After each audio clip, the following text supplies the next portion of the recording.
In this segment, we're going to talk about water hammer. Now, as I mentioned before, water has mass and it isn't compressible.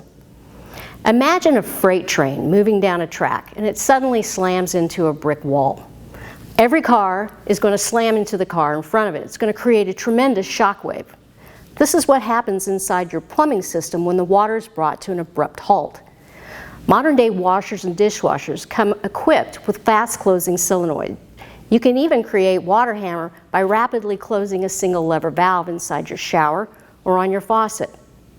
The banging noise that you hear is only part of the story, though.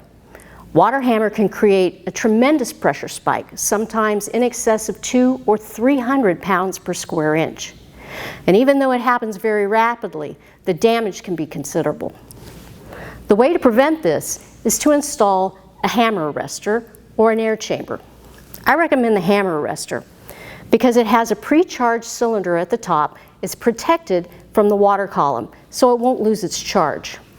When the water spike occurs, it will push the piston up against the pre-charged cylinder and will allow it to slowly dissipate back into the system, giving you a nice smooth cushion and eliminating the shock and the noise.